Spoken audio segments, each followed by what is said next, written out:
जैसा कि हम लोगों ने पिछले क्लास में पढ़ा था, जो हमारा लास्ट क्लास था, वहाँ पर हम लोगों ने देखा था पाइथन के बारे में और पाइथन के इंट्रोडक्शंस के बारे में। ये सारा चीज़ें हम लोगों ने कंप्लीट कर लिया था। अब हम लोग थोड़ा आगे देखते हैं नेक्स्ट पेज में, जो हमारा है फीचर्स ऑफ पाइथन। देखिए बच्चों, हम लोग धीरे धीरे जैसे जैसे पढ़ते जाएंगे और आगे बढ़ते जाएंगे, जैसा कि हमारा यहाँ दिया भी है ना, ये हमारा कोड को चलाकर दिखाया गया है पाइथन इंटरप्रेटर में। तो फिर उस तरह से हम लोग भी चलाकर देखेंगे, उसमें कोई बड़ी बात नहीं है, बट उसके लिए थोड़ा सा हमें इंतज़ार करना पड़ेगा। ये हमारा ऑनलाइन कंपाइलर है, जहाँ पर हम लोग कोड को लिख करके चलाकर आपको दिखाएंगे, ठीक है।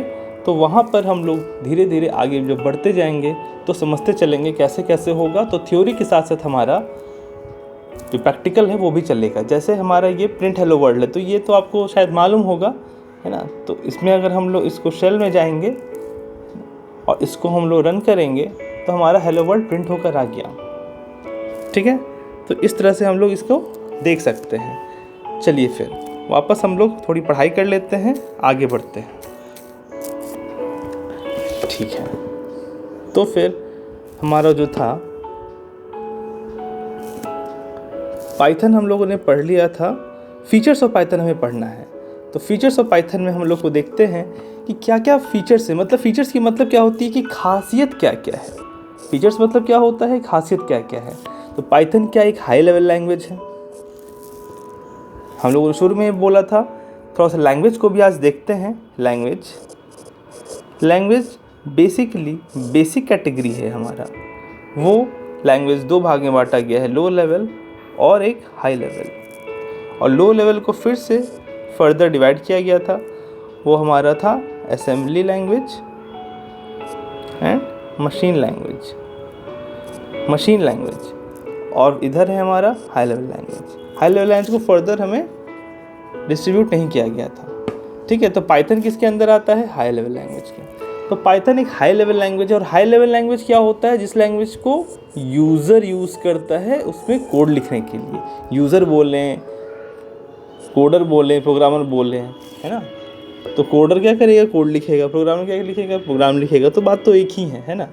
तो हम लोग ये देखते हैं कि हाई लेवल लैंग्वेजेस कौन यूज़ करता है, यूज़र यूज़ करते हैं, ह्यूमन्स यूज़ करते हैं कोडिंग करने के लिए, ताकि वो कंप्यूटर के अंदर इंस्ट्रक्शंस दे सके, ताकि उस जो भी गिवन कोड है वो करना क्या है, काम क्या है उसका, ठीक है। और कंप्यूटर फिर उसे कन्वर्ट करेगा किसके द्वारा, एक लैंग्वेज ट्रांसलेटर के द्वारा, जो कि है कौन सा, इंटरप्रेटर। ऐसे तो दो हैं कंपाइलर इंटरप्रेटर, जो कि असाइन किए गए हैं हाई लेवल लैंग्वेज के लिए, जिसमें से कंपाइलर यूज़ करता है हमारा कौन सा, इंटरप्रेटर, ठीक है। तो पाइथन जो है एक हाई लेवल लैंग्वेज है, और ये क्या है, free and open source language है। फ्री है, आप इसको फ्रीली यूज़ कर सकते हैं, कोई आपको पैसे खर्च करने की ज़रूरत नहीं है। और एक ओपन सोर्स लैंग्वेज है। ओपन सोर्स मतलब इसका जो सोर्स कोड है, इसका जो सोर्स कोड है, आप बोलेंगे सोर्स कोड क्या, और जो इसका सॉफ्टवेयर है ना, जो मेन सॉफ्टवेयर है इसका, ये सब कुछ ओपन है। मतलब आप चाहें तो इसको आप रीड कर सकते हैं। इसके पास, अगर आपके पास इसके पास लाइसेंस है, तो आप चाहें तो इसको, कुछ आपको लगता है, अगर आपके पास इतना इन्फॉर्मेशन है, इतना आप नॉलेजेबल पर्सन हो गए हैं कि आप इसको समझ पाएँ, और आप पाइथन के कोड को, जो इसका मेन सोर्स कोड है जिस पे सॉफ्टवेयर चलता है, उसको आप कुछ चेंज करना चाहते हैं, तो आप उसमें एडिट भी कर सकते हैं, अगर आपके पास लाइसेंस है तो। फिर बाद में जो कंपनी वहाँ के डेवलपर्स है, वो अगर उन्हें लगता है कि सही है, तो फिर वो आपके एडिट को वापस से सबमिट करके, ओके करके, फिर उसको अप्रूवल के लिए आगे भेजती है, ठीक है। तो ये ओपन सोर्स लैंग्वेज हुआ। सेकंड क्या है, it is an interpreted language. Interpreted language हम लोगों ने, अब आई थिंक आप लोगों को पता होगा क्यों इंटरप्रेटेड लैंग्वेज है, क्योंकि ये किसके द्वारा ट्रांसलेट होता है, ये लैंग्वेज ट्रांसलेटर के द्वारा ट्रांसलेट होता है, और ट्रांसलेट होकर ये मशीन कोड में बदलता है, या ऑब्जेक्ट कोड या बाइनरी कोड में, ताकि इसे मशीन लेवल लैंग्वेज में समझने के लिए इसे मशीन कोड में बदलना होगा। तो कौन से लैंग्वेज ट्रांसलेटर की जरूरत पड़ती है, इंटरप्रेटर के लिए, तो इसीलिए इंटरप्रेट लैंग्वेज है। अगला, as Python programs are executed by an interpreter, लिखा भी है। ये इंटरप्रेटेड लैंग्वेज क्यों है? क्योंकि पाइथन प्रोग्राम्स जो है वो एग्जीक्यूट होता है इंटरप्रेटर के द्वारा। नेक्स्ट थर्ड नंबर को अगर देखें तो Python programs are easy to understand. बहुत क्या होता है? ईजी होता है। ईजी मतलब आसान होता है समझने के लिए, क्योंकि हमारा जब तक हम लोग इसको समझेंगे नहीं तो हमारे लिए बहुत मुश्किल है, क्योंकि इसका जो सिंटैक्स है बहुत ही क्लियरली डिफाइंड सिंटैक्स है। Syntax are what? Syntax are nothing but rules and regulations to write the code, है ना। हर चीज़ का एक तौर तरीका होता है ना, ठीक है। रिलेटिवली सिंपल स्ट्रक्चर, और इसका स्ट्रक्चर भी बहुत सिंपल होता है। तो it means what? It is easy to understand. Why? Because it has simple syntax and structure. It is clearly defined syntax and simple structure. Okay, आगे देखेंगे।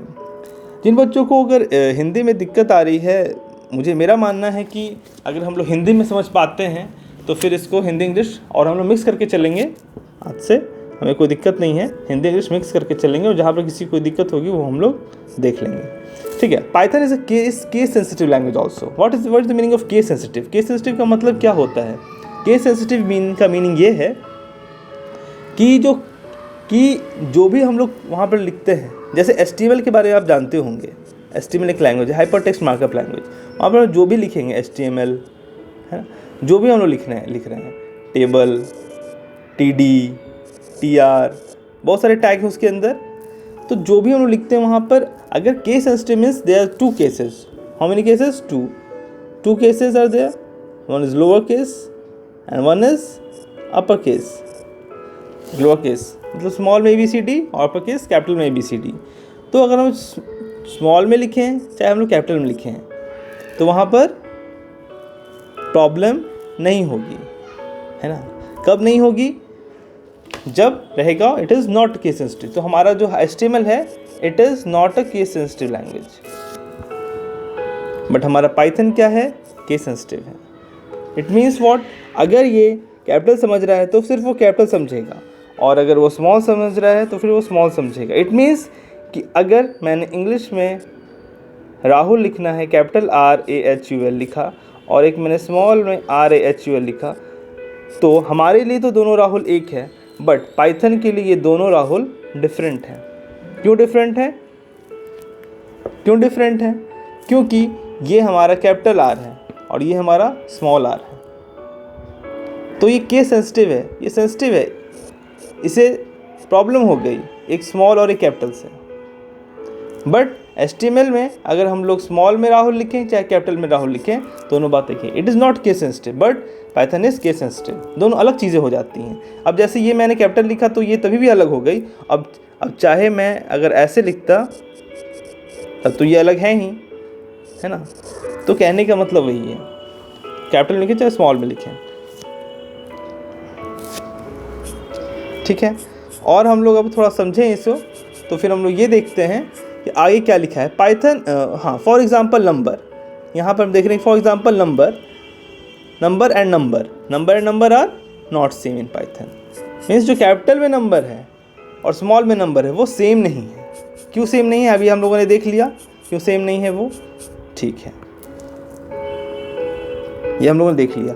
अगला पॉइंट है Python is portable and platform independent. What is the meaning of portable? Portable means मतलब Python को हम लोग कहीं भी किसी तरीके से यूज़ कर सकते हैं। पाइथन को हम लोग किसी भी तरीके से कहीं भी यूज़ कर सकते हैं, वो पोर्टेबल है।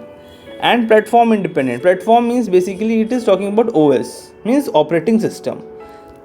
कोई सा भी ऑपरेटिंग सिस्टम हो, whether it would be Linux, whether it would be Windows, it would be Unix, it would be any, कोई सा भी ऑपरेटिंग सिस्टम का फैमिली हो, कोई सा भी। अब जैसे विंडोज़ है तो विंडोज़ के अंदर ही अगर विंडोज़ 7 है, विंडोज़ 10 है, विंडोज़ XP है, 2000 है, सब कोई भी वर्जन हो, ठीक, कोई सा भी एडिशन हो, तो वो platform independent means operating system independent, उससे कोई दिक्कत नहीं होता उससे। मीन्स वो किसी भी ऑपरेटिंग सिस्टम पे कहीं भी रन कर सकता है। It can run on various operating systems and hardware platforms, किसी भी हार्डवेयर पे, किसी भी तरह के CPU पे, किसी भी तरह के प्रोसेसर पे चल सकता है, ठीक है। ओके, यहाँ तक आई थिंक किसी को कोई दिक्कत नहीं होगी। अब आगे बढ़ते हैं हम लोग। इस तरह से आगे बढ़ रहे हैं ताकि हमारा एक लाइन में एक वर्ड भी कुछ ऐसा ना हो जिसका कि हमें मीनिंग ना मालूम हो। ठीक है, हम लोग जिस भी पेस में चल रहे हैं, बस हमारा मेन मकसद है कि आपका कहीं पर भी प्रॉब्लम है वो आप लोग देख सकें, उसका मीनिंग, उसका इम्प्लीमेंटेशन और उसका क्या यूज़ है, हमें कुछ दिक्कत नहीं हो। इसीलिए हम लोग NCERT को लेकर चल रहे हैं। ठीक है, तो आगे देखते हैं अगला क्या है। अगला है Python has a rich library of pre defined functions क्या होते हैं? फंक्शंस ऐसे तो चैप्टर ही हैं अलग, बहुत अहम चैप्टर होता है हमारा फंक्शन जिसका एक अदर नेम भी होता है जिसको हम लोग मेथड कहते हैं। तो method and functions are nothing but they are class members. What is class? Although Python के बारे में आप ये भी जानते हैं कि पाइथन एक ऑब्जेक्ट ओरिएंटेड लैंग्वेज है ना, जो कि एक ऑब्जेक्ट ओरिएंटेड या स्क्रिप्टिंग लैंग्वेज ही बोलते हैं। तो क्लास का जहाँ पर कंसेप्ट आता है तो वहाँ पर क्लास है, तो क्लास है तो फिर उनकी ऑब्जेक्ट की बात आएगी, फिर क्लास मेंबर्स। तो क्लास मेंबर्स जैसे कि हमारा फील्ड एक क्लास मेंबर है, हमारा फंक्शन एक क्लास मेंबर है, फंक्शन को ही हम लोग मेथड भी बोलते हैं। तो फिर अगर हम लोग देखें यहाँ तो हम लोग ये देखते हैं कि ये एक सेकंड, तो फिर यहाँ पर क्या लिखा है, Python is rich library of pre defined functions दो तरह के होते हैं। अभी हम लोग ज़्यादा डिटेल में नहीं जाएंगे क्योंकि फंक्शन तो एक चैप्टर ही है, बट इतना समझ लेते हैं कि फंक्शंस क्या है, तो मैंने आपको बता दिया। तो फंक्शंस जो है दो तरह के होते हैं। पहला है प्री डिफाइंड फंक्शंस, जैसा कि लिखा है कि रिच लाइब्रेरी होती है प्री डिफाइंड फंक्शंस की। दूसरा जो है हमारा होता है pre defined. What is the meaning of pre defined? वो पहले से डिफाइंड है, मीन्स पहले से उसके लाइब्रेरी में उसका जितना भी अंदर में बहुत सारे चीज़ काम करने के लिए जो क्लास मेंबर्स बने हैं क्लास के अंदर, चूँकि एक ऑब्जेक्ट ओरिएंटेड लैंग्वेज है तो उसको काम करने के लिए पहले से कुछ फंक्शन डिफाइंड है जिसके अंदर कुछ छोटे मोटे कोडिंग की रहती है, जिसकी हम लोग अपने दूसरे कोड को जैसा भी हमारा पर्पस है वैसे पर्पस को फुलफ़िल करने के लिए जब हम लोग किसी फंक्शन को यूज़ करेंगे तो डायरेक्ट अपना ज़्यादा लंबा कोड यूज़ करने की जगह हम लोग उस बस फंक्शन को कॉल कर लेते हैं। कॉल का ही दूसरा नाम होता है इन्वोक करना। ठीक है, तो एक तो प्री डिफाइंड फंक्शन है, और प्री डिफाइंड फंक्शन का भी एक और दूसरा नाम है, इसे हम लोग कहते हैं इनबिल्ट। तो एक है हमारा प्री डिफाइंड फंक्शन या हम लोग इनबिल्ट फंक्शन बोलें, और दूसरा हमारा फंक्शन है उसका नाम होता है यूज़र डिफाइंड फंक्शन। तो जैसे मैंने पहले बोला कि थोड़ा सा चूँकि आगे तो देखना ही है, बट थोड़ी जानकारी भी ज़रूरी है। तो प्री डिफाइंड फंक्शंस मतलब पाइथन के पास एक रिच लाइब्रेरी है, थोड़ी मोड़ी लाइब्रेरी नहीं है। लाइब्रेरी में क्या होते हैं, बुक्स होते हैं, बुक्स में इंफॉर्मेशंस होती हैं। तो यहाँ पर इसका जो लाइब्रेरी है इसमें बहुत ज़्यादा number of pre defined functions हैं। किसके लिए? हमारे प्रोग्राम को आसान बनाने के लिए, ताकि हमें कोई भी एक बड़ा कोड लिखना रहे तो उसमें छोटे मोटे कामों के लिए या कुछ बड़े कामों के लिए पहले से जो प्रोग्रामों को लगा है तो उन्होंने, जो कि हमारा मेन पाइथन का जो मेन सॉफ्टवेयर बनाया है इस पर हम लोग कोडिंग करते हैं, तो वहाँ पर उसको कोड के लिए हमारे पास कुछ पहले से फंक्शंस बनाकर रेडी रखे हैं जो कि इनबिल्ट हैं, पहले से हैं, प्री डिफाइंड हैं। तो उसका एक रिच लाइब्रेरी है पाइथन के पास। ठीक है, अब आगे देखते हैं आगे क्या है। Python is also helpful for what? Python is also helpful web development के में मतलब वेब डेवलपमेंट में हम लोग समझते हैं कि वेब डेवलपमेंट क्या होता है। वेब डेवलपमेंट में जो भी हमारा जो वेबसाइट का डिज़ाइनिंग होता है ना, फ्रंट एंड में, तो वहाँ पर इसका यूज़ होता है। ऐसे तो पाइथन का यूज़ और भी है, बैकएंड में भी होता है अलग अलग, बट हम लोग वेब डेवलपमेंट में भी इसका इस्तेमाल करते हैं। बहुत सारे वेब सर्विसेज में एप्लीकेशंस जो होती हैं वो किससे बनी होती हैं? पाइथन से बनी होती हैं। Last but not the least हमारा है Python uses indentation. What is the meaning of indentation here? क्या आप लोग जानते हैं इंडेंटेशन क्या होता है? जैसे कि मैंने एक फंक्शन लिखा, एक फंक्शन है, तो फंक्शन की जो बॉडी है, जैसे इफ़ एल्स होता है, इफ़ एल्स, तो इफ़ की जो बॉडी है, तो इफ़ की जो बॉडी है वो थोड़ा सा अंदर जा कर के हम लोग उसे कोडिंग करेंगे, ठीक है। उसके बाद फिर तो ये जो थोड़ा स्पेस हम लोग छोड़ते हैं वो कहलाता है इंडेंटेशन। अगर हम लोग इसे ना छोड़ें तो वो थोड़ा सा हमें एरर बताता है। वो हम लोग जब कोडिंग करेंगे तो वो हम लोग आपको कर बताएंगे कैसे होता है। इफ़ और एल्स में इंडेंटेशन मतलब कि जो मार्जिन छोड़ी जाती है हर ब्लॉक के बाद, हर जो ब्लॉक है, जैसे इफ़ है, एल्स है ना, या जो भी हमारे पास अलग कंडीशन, इफ़ का इफ़ एल्स है, एल्स इफ है, जब हमारी तीन कंडीशन होती है, या जिसका दूसरा नाम होता है एलिफ। तो जो हमारा कोड होता है, हमारा जो उसकी ब्रांचेस है, जो उसका अपना बॉडी है ना, कि इफ़ की बॉडी है या एल्स की बॉडी है, तो उसके अंदर थोड़ा सा जगह छोड़ने के बाद ही हम लोग अंदर में लिखते हैं, थोड़ा सा मार्जिन छोड़ते हैं, तो वो मेंटेन करना होता है, नहीं तो फिर दिक्कत आ जाती है ब्लॉक्स के लिए और नेस्टेड ब्लॉक्स के लिए, जिसमें हमारा नेस्टेड इफ़ भी होता है, ठीक है। चलिए, तो आई थिंक यहाँ तक हमारा फीचर्स ऑफ पाइथन हम लोगों को क्लियर हो गया होगा। अब हम लोग देखेंगे वर्किंग विथ पाइथन, कि पाइथन में चलिए बहुत कुछ हम लोगों ने देख लिया, तो पाइथन में हम लोग ऐसे काम कैसे करेंगे। तो चलिए थोड़ा देखा जाए कि कैसे काम करना है। तो पाइथन में जो भी हम लोग कोड को लिखेंगे और उसे चलाएंगे, चलाने का मतलब क्या होता है, उसे रन करना। चलाने का मतलब क्या होता है, रन करना या एग्जीक्यूट करना। बहुत सारे, पहला बात तो आप ये जान लें कि जब भी हम लोग कोई भी प्रोग्रामिंग लैंग्वेज पढ़ते हैं, है ना, कोड करने के लिए, तो वहाँ पर जब हम लोग थ्योरी पढ़ते हैं तो वहाँ पर बहुत सारे टर्म्स का आई थिंक 2-3 नाम होता है, देयर 2-3 नेम्स। तो हमें कंफ्यूज नहीं होना है, क्योंकि कंफ्यूज होने पर क्या होता है, बहुत सारी प्रॉब्लम्स आ जाती हैं। जैसे मैंने आपको बोला कि फंक्शन है, तो फंक्शन को क्या करते हैं, कॉल किया जाता है। कॉल का ही दूसरा नाम होता है इन्वोक करना। ऐसे बोला हमने कि प्री डिफाइंड फंक्शन है, प्री डिफाइंड फंक्शन का दूसरा नाम क्या होता है, बिल्ट इन फंक्शन होता है। तो इस तरह से बहुत सारी चीज़ें हैं। तो उसका 2-3 नाम है, या 2-3 नाम या 4 नाम, या किसी के नाम, किसी का तो नाम ही नहीं है, मतलब सिर्फ एक ही नाम है ना, ओनली वन नेम इससे। तो हमें कन्फ्यूज़ नहीं होना, क्योंकि कई बार एग्ज़ाम्स में वो ऐसा नाम पूछ देते हैं जिससे कि अगर हम लोगों ने थ्योरी को ठीक से नहीं पढ़ा है तो फिर हमें कन्फ्यूज़न होता है और हम लोग आंसर जानते हुए भी उसका आंसर नहीं कर पाते हैं। तो हमें इन सब बातों का ध्यान रखना है, क्योंकि जितना हमारे लिए प्रैक्टिकल ज़रूरी है उसके साथ साथ हमारे पास थ्योरी भी ज़रूरी है, ठीक है। तो हम लोग देखते हैं। तो पाइथन का जो कोड है उसको लिखना और रन एग्जीक्यूट करना, रन मतलब चलाना या एग्जीक्यूट करना, कैसे करते हैं उसे। तो क्या वर्किंग क्या है पाइथन का,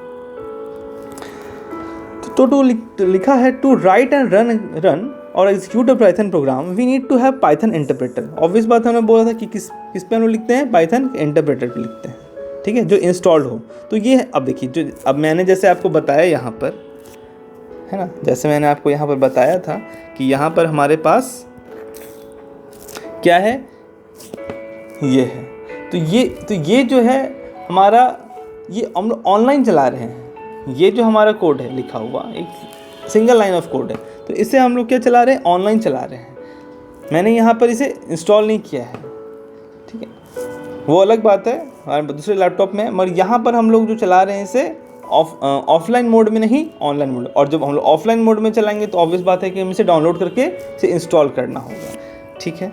तो यहाँ पर हम लोग के पास जो है वो ऑनलाइन चल रहा है, ठीक है।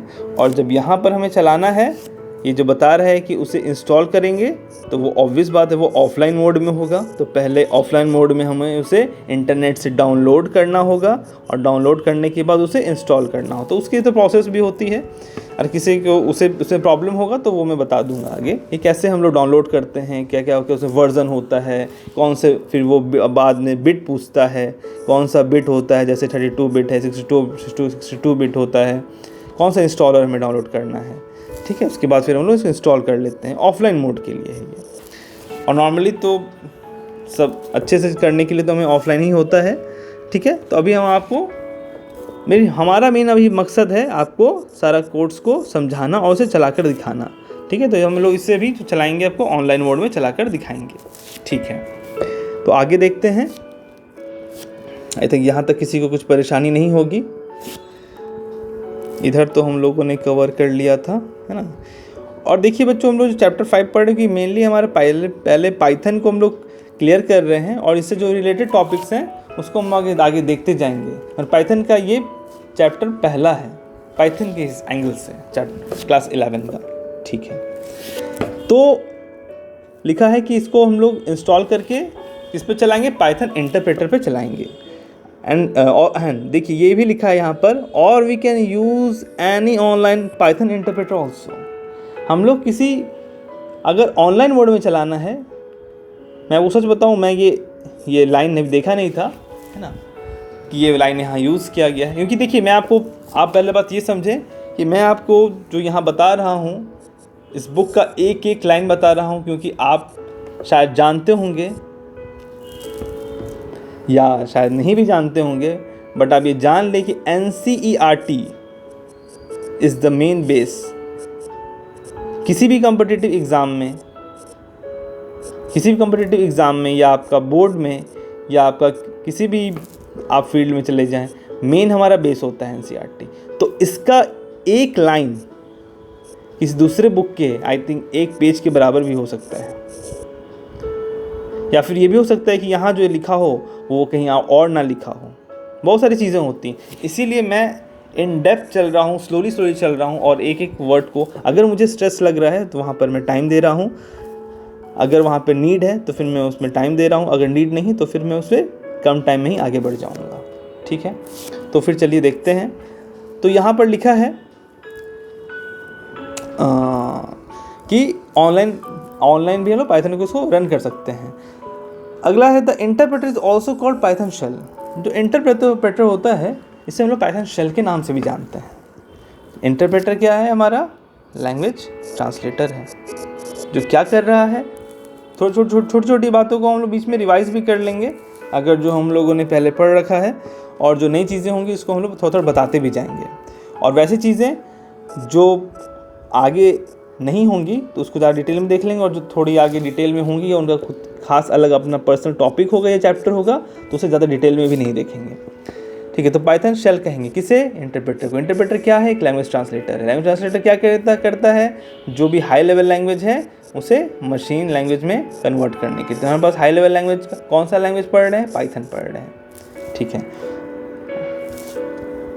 सैम्पल, यहाँ पर हमें एक सैम्पल स्क्रीन दिया है जो कि बता रहा है पाइथन इंटरप्रेटर। अभी हम लोगों ने देखा शेल क्यों, क्योंकि पाइथन इंटरप्रेटर ही को क्या कह सकते हैं हम लोग, शेल भी कह सकते हैं। इंटरप्रेटर बोलिए या शेल बोलिए, बोथ आर सेम थिंग्स, ठीक है। तो फिर यहाँ पर देखते हैं, यहाँ पर जो कोड लिखा है, तो यहाँ पर कोड लिखा नहीं है, ये जो है हमारा सिंपल सा जो आपने पाइथन को डाउनलोड किया होगा, ठीक है। जैसे यहाँ पर डाउनलोड किया है और इसे इंस्टॉल किया है, तो ये पाइथन इंटरप्रेटर का इंटरफेस ओपन है, पाइथन का शेल ओपन है, और वहाँ पर ये 3 लाइन्स हैं, 3 एंगुलर ब्रेसेस हैं, वो बता रही हैं कि आपका इंटरप्रेटर रेडी है। आप यहाँ पर कोड को लिख सकते हैं, अपने लाइन ऑफ कोड को लिखिए, ठीक है। तो ये हमारा ऐसा दिखाता है जब हम लोग ऑफलाइन मोड में चलाते हैं, डाउनलोड कर इंस्टॉल करते हैं। तो ये कौन सा पाइथन का वर्जन है, 3.7.0 यहाँ पर इंस्टॉल हुआ है। वो कौन से बिट में, 32 बिट में, ठीक है। चलिए, आई थिंक अभी कोड नहीं है, कोड यहाँ पर है। आई थिंक यहाँ तक कोई प्रॉब्लम नहीं होगी, ठीक है। तो एग्जीक्यूशन मोड, हाँ नहीं, यहाँ पर लिखा है हमारा, हाँ। तो ये जो देखिए 2 मिनट, ये जो मैं आपको बता रहा था, ये जो 3 क्या है, कौन सा सिंबल है जो हम लोग आई थिंक पढ़ते हैं रिलेशनल ऑपरेटर में, ग्रेटर देन का साइन है। तो ये 3 ग्रेटर देन का साइन क्या बताता है, ये पाइथन प्रॉम्प्ट बता रहा है। तो 3 ग्रेटर देन साइन जो है वो बता रहा है पाइथन प्रॉम्प्ट आपका रेडी है, जो इंडिकेट कर रहा है कि interpreter is ready to take what, to take your code, to take your instruction, है ना। यहाँ पर आप अपना कमांड लिख सकते हैं, कोड लिख सकते हैं, और जब लिखेंगे, एंटर करेंगे, एंटर प्रेस करेंगे तो वो आपका एग्जीक्यूट करके आंसर देगा, ठीक है। टू टाइप द कमांड्स और स्टेटमेंट्स, है ना, कमांड लिखेंगे स्टेटमेंट लिखेंगे, बात एक ही है। कहाँ पर? प्रॉम्प्ट में। ये आपका प्रॉम्प्ट है। ये greater than, 3 greater than science रहते हैं लगातार, है ना। ये आपके इंस्ट्रक्शंस को, कोड को, कमांड को लेने के लिए रेडी है। अब देखते हैं एग्जीक्यूशन मोड। तो एग्जीक्यूट जब करते हैं मतलब रन करते हैं, चलाते हैं जो हम अपने कोड को, उनका 2 तरीका होता है, इंटरैक्टिव मोड और स्क्रिप्ट मोड। 2 मोड में हम इसको चलाते हैं, एक इंटरैक्टिव मोड में और एक दूसरा कौन सा मोड होता है हमारे पास? Script mode. ये बहुत ही बेसिक क्वेश्चन है, ठीक है। तो ये जो बेसिक क्वेश्चन है इससे हमें ध्यान रखना है। ये कौन कौन सा मोड होता है हमारे पास? इंटरैक्टिव और स्क्रिप्ट मोड। तो इंटरैक्टिव मोड, तो ये जो मोड है अब आपके पास मन में सवाल होगा कि सर ये तो यहाँ पर आपने बोला कि यहाँ पर हम रेडी हैं कोड को लिखने के लिए, तो भाई ये कौन सा मोड है? ये कौन सा मोड है? तो ये हमारा है interactive mode. It's not a script mode, interactive mode है। इंटरैक्टिव का मतलब क्या होता है? आप सिंपल बात समझें, सिंपल भाषा में आप इंटरैक्ट कर रहे हैं, है ना। जैसे मैं नॉर्मल क्लास में पढ़ा रहा हूँ, है ना, या फिर मैं किसी बच्चे से बात कर रहा हूँ, मैं उस एक बच्चे को पढ़ा रहा हूँ, तो यहाँ 1-to-1 कम्युनिकेशन हो रहा है ना। मैं इसे बोल रहा हूँ, ये रिप्लाई कर रहा है, वो बोल रहा है, मैं बोल रहा हूँ, है ना। तो इस तरह से हो रहा है। तो यहाँ पर इंटरैक्ट हो रहा है, मतलब आप एक लाइन ऑफ कोड लिखें या फिर बशर्ते आप एक लाइन ऑफ कोड लिख रहे हैं, उससे आप एग्जीक्यूट करना चाह रहे हैं, आप रन कर रहे हैं, वो तुरंत आपको आउटपुट दे रहा है, लिख रहे हैं आउटपुट दे रहा है, आप इंटरैक्ट कर रहे हैं, वो इंटरैक्ट कर रहा है, आप इनपुट दे रहे हैं, वो आउटपुट दे रहा है, इस तरह से चल रहा है। बट स्क्रिप्ट मोड में क्या होता है? स्क्रिप्ट मोड में इंस्टेंट इस तरह से रिजल्ट नहीं आता है। तो इंटरैक्टिव मोड में इंस्टेंटेनियसली क्या होता है? एग्जीक्यूशन होता है, ठीक है। तो यहाँ पर एग्जीक्यूशन जो होता है हर एक लाइन का इंडिविजुअली होता है, इसलिए इंस्टेंटली होता है। यहाँ पर लिखा भी है इंस्टेंटेनियसली होता है इंटरैक्टिव मोड में हर एक लाइन का। वेयरएज जहाँ की स्क्रिप्ट मोड में क्या होता है? Us to write more than 1 instruction. आपके पास अगर 4 लाइन का कोड है तो 4 लाइन आप लिख देते हैं और तब वो इसको एग्जीक्यूट करता है ना। इट मीन्स जो भी बड़े कोड्स होते हैं, बिग कोड्स, बिग प्रोग्राम्स होते हैं, जिनके पास नंबर ऑफ लाइंस ज़्यादा होते हैं, उसमें क्या होता है? तो वो जो होता है आप उसको स्क्रिप्ट मोड में लिखेंगे। बट जहाँ पर स्मॉल लाइन ऑफ कोड्स होते हैं, छोटे छोटे कोड्स होते हैं, उसको आप कहाँ लिखते हैं? इंटरैक्टिव मोड में लिखते हैं, ठीक है। तो आप कभी भी कंफ्यूज ना हों, ठीक है। हमारा ट्रांसलेटर को लेकर, मोड को लेकर, offline mode, online mode, compiler को लेकर, इंटरप्रेटर को लेकर, इंटरैक्टिव मोड को लेकर, स्क्रिप्ट मोड को लेकर, ये सब अपना अपना अलग अलग चीज़ें हैं। इसे हमें क्लियर रखना है माइंड में। चलिए तो आगे देखें हम इसे।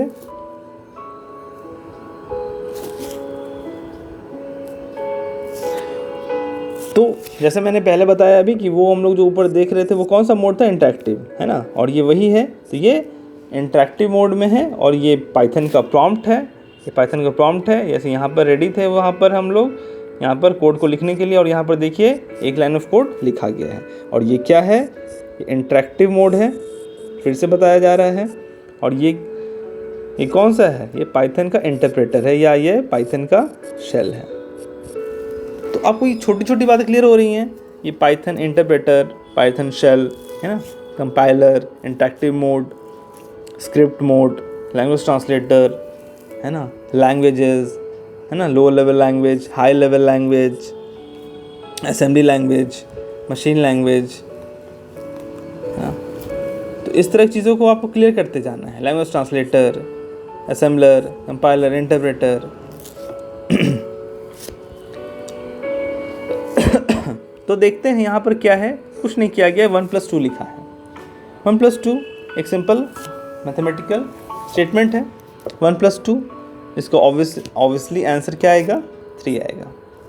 ठीक है, तो यहाँ पर इसे रन किया गया, एग्जीक्यूट किया गया या चलाया गया, तो आंसर क्या आया हमारे पास, आउटपुट 3। इंस्टेंटली आया है, इंस्टेंटेनियसली इसे हम लोग भी बोलते हैं। इंडिविजुअल स्टेटमेंट है, एक लाइन ऑफ कोड है, एक लाइन ऑफ कमांड है, तुरंत चला दिया गया। मैंने भेजा कोड, वो हमें इनपुट किया, वो हमें आउटपुट दे दिया, आंसर 3। अगला है 4 - 2 विच इज़ 2। थर्ड नंबर क्या है, hello plus world. Hello plus world, तो हेलो चूँकि एक स्ट्रिंग है, इन्वर्ट कॉमा हमने लिखा है, और हेलो प्लस वर्ल्ड सेम तरह का दोनों का डेटा टाइप है। आई थिंक ये सब हमें क्लियर होगा, डेटा टाइप्स है ना, integer, float, string, Boolean and all, है ना। तो सेम तरह के डेटा टाइप्स को हम लोग ऐड कर सकते हैं, कॉन्कैटिनेशन होता है, उनका एडिशन होता है, सेम तरह के डेटा टाइप्स ही होते हैं। तो हेलो और वर्ल्ड ऐड होंगे तो क्या होंगे, अब जैसे हेलो प्लस 1 तो ऑब्वियसली ऐड नहीं होगा। ठीक है, तो हेलो प्लस वर्ल्ड को जोड़ दिया गया और आउटपुट दे दिया गया। ठीक है, तो अगर आप कहें तो मैं इसे चलाकर दिखाता हूँ आपको, तो चलिए इसे थोड़ा चलाकर देख लिया जाए।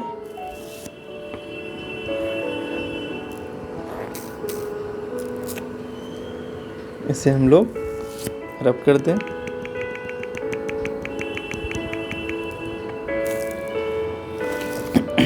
क्या लिखा था, 1 + 2, इसे रन किया तो कुछ दिखा आपको, आंसर आया हमारे पास। ये हमारे पास आंसर नहीं आया, क्यों, जरा गौर कीजिए।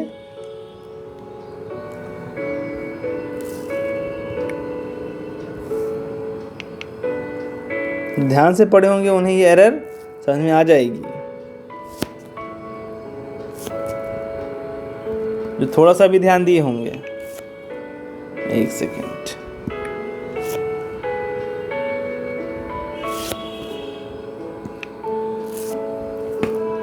यहाँ पर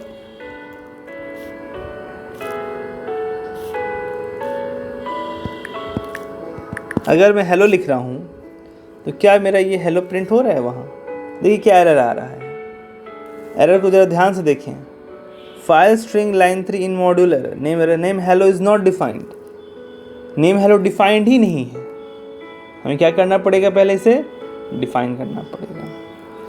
तो हमारा जो आउटपुट यहाँ पर नहीं आ रहा है, इसलिए नहीं आ रहा है क्योंकि यहाँ पर ये हम लोग डिफाइन नहीं किए।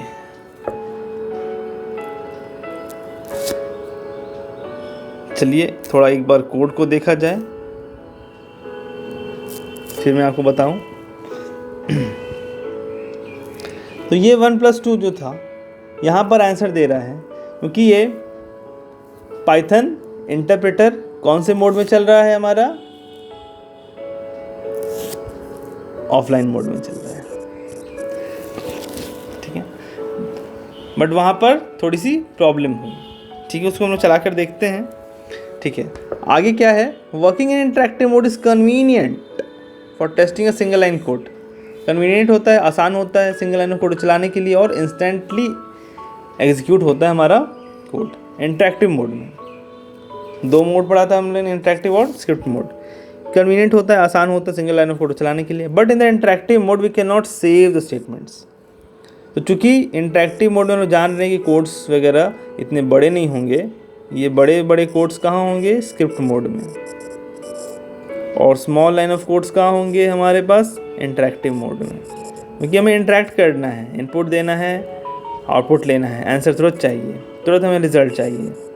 बट स्क्रिप्ट कोड में कोड बड़े होंगे, तो जब कोड बड़े होंगे तो हमें ये ऑप्शन देता है सेव का, बट ये हमारे पास जो इंटरेक्टिव मोड है वहाँ पर सेव का ऑप्शन हमारे पास नहीं होता है।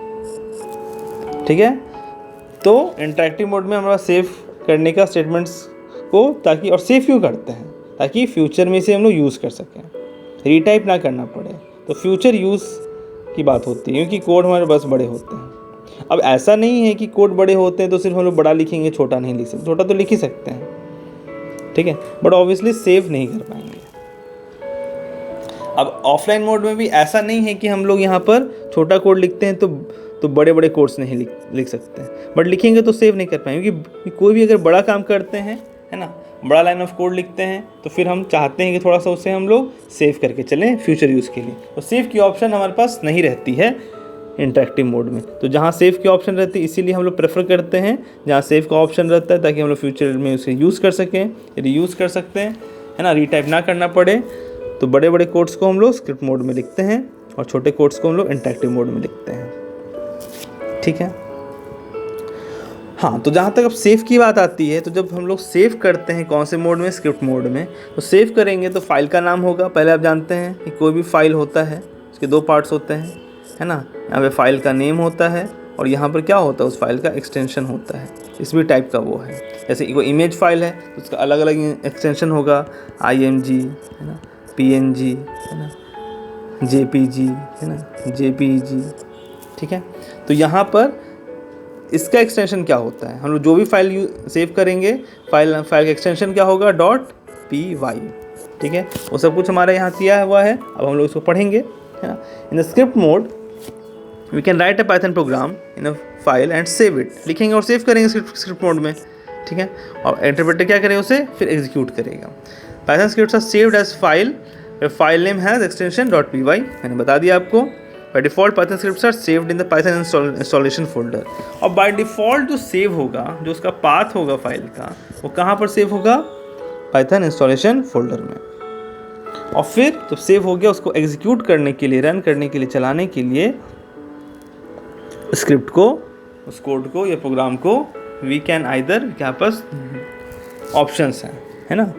उस स्क्रिप्ट मतलब कोड या प्रोग्राम, एक ही बात है। उसको चलाने के लिए, रन करने के लिए, एग्जीक्यूट करने के लिए हमारे कोड को, प्रोग्राम को, स्क्रिप्ट को we can use two ways, either of these two codes।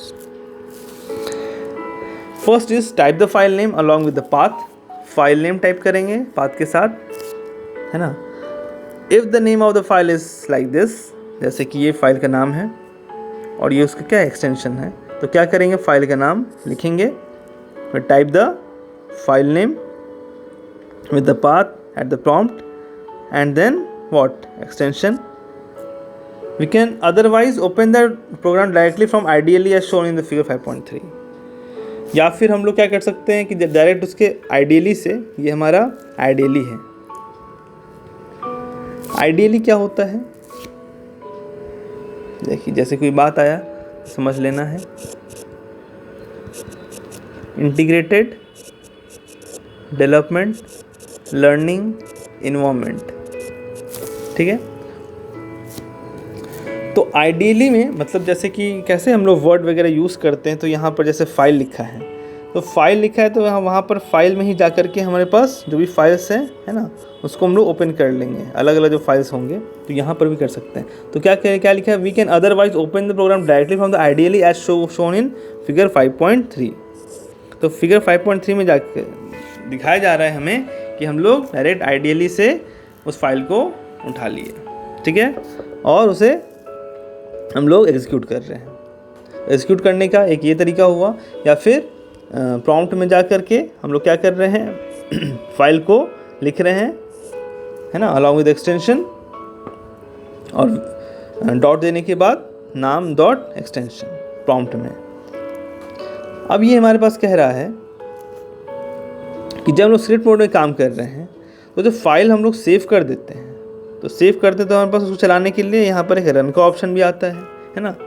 तो हम लोग वैसे करके उसे रन भी करते हैं। तो रन, फिर रन मॉड्यूल, ये देखिए रन, ये यहाँ रन है हमारा, और फिर रन मॉड्यूल या फिर शॉर्टकट F5 को प्रेस करेंगे तो हमें वो चलाकर दे देगा। आगे देखते हैं यहाँ पर,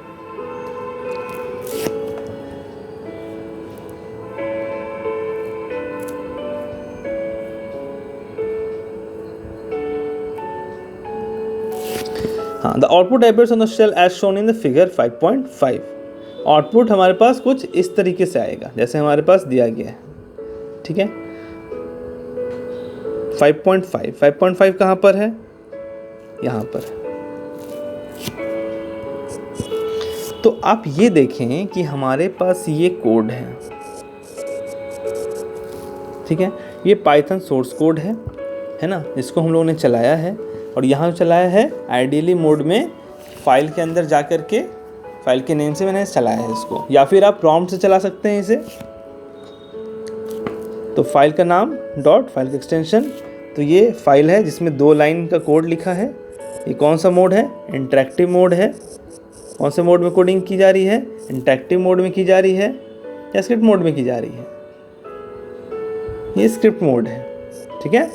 यहाँ पे लिखा भी है write a program to show print statement in script mode, ठीक है। तो ये स्क्रिप्ट मोड में कोड लिखी जा रही है और ये हम लोग आइडियली के मेथड से, आइडियली है हमारा इंटीग्रेटेड डेवलपमेंट लर्निंग इन्वायरमेंट। यहाँ पर हम लोग फाइल में जाकर उस फाइल को रन कर रहे हैं। कौन सा फाइल है, प्रोग्राम 5-1.py।